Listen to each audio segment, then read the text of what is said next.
Hey guys, Mixed Media Girl here. So recently I did a Mother's Day inspired pour where I got some clay from the dollar store and I just shaped it into the word mom and poured over that. If you didn't see that video, I'll put the link in the description.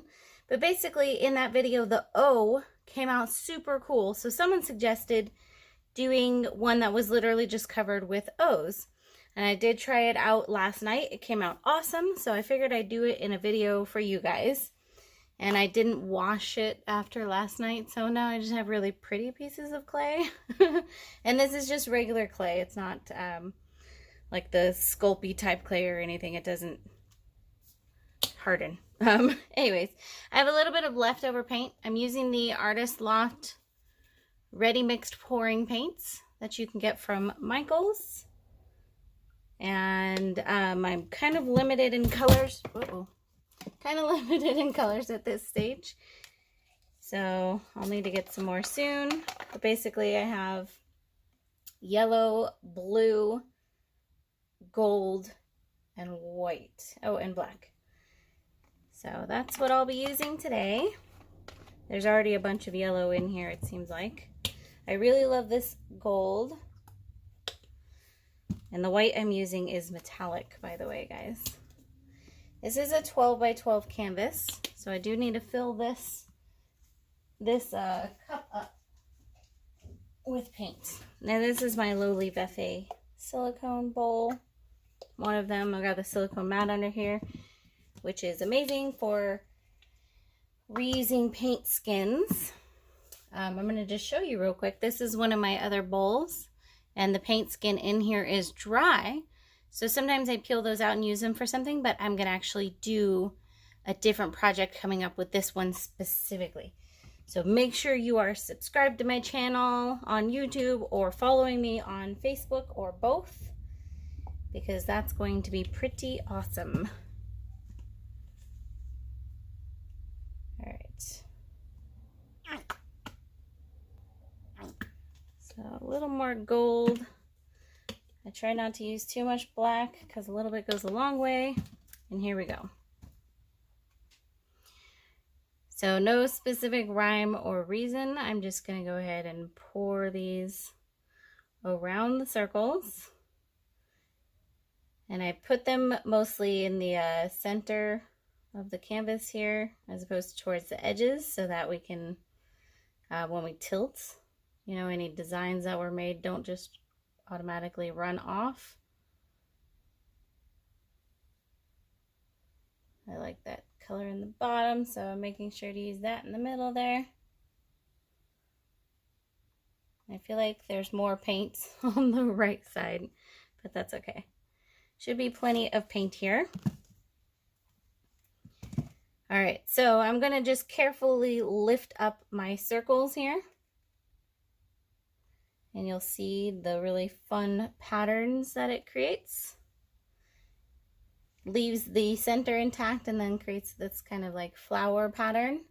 So I can see this technique being used to make some really cool flower kind of paintings with like spring colors. If I had a little more red and purple and stuff left, I could make pink, but I don't. So, and I'm just setting these on the side so they can get the rest of the paint off, and that will help. I am so happy that I thought of this clay idea because, I mean, I'm just doing circles for now, but you can shape this clay into anything. So anything you want to pour over, you can do hearts, you can make them into flowers, you can do words, you can do triangles, squares, whatever you want to do. There are no limits, and it's from the dollar store, so one of the best investments I've ever made is this darn clay. But now I gotta go buy my daughter some more because I gave it to her and then I took it back. All right, so I'm just gonna move these off to the side, and you can rinse them off, or like I did yesterday, just leave them. Doesn't really matter. The paint will just dry on there, and then you can reuse them. If you wanted to reshape them into something else, I would definitely rinse them off, but I'm not going to be doing that, so not going to worry about it. And now we're just going to tilt And the painting I did last night with this just came out so cool. I love the shapes and patterns this made. And I'm sure this will look really cool with other paint as well. So if you don't have this specific paint, still give it a go. It's I just like this paint for this technique because it really holds those lines very well.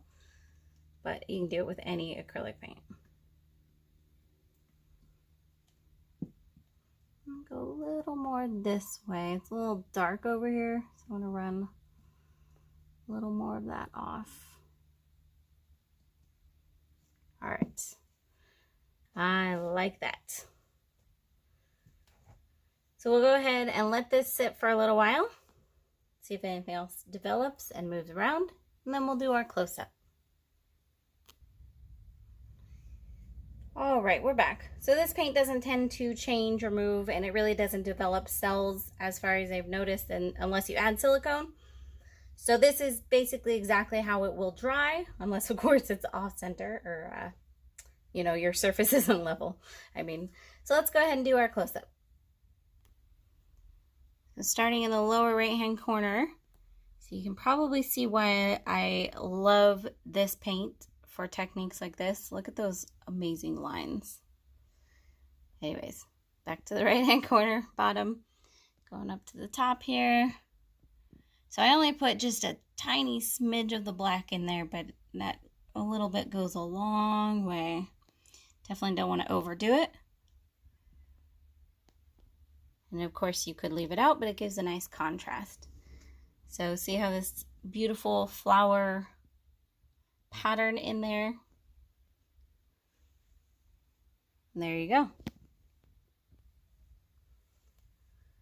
All right, guys, I really hope you enjoyed this. Make sure you check out that Mother's Day one if if you haven't checked it out yet. I'll post the link in the description. All the materials will be in the description, and trust me, there is a description.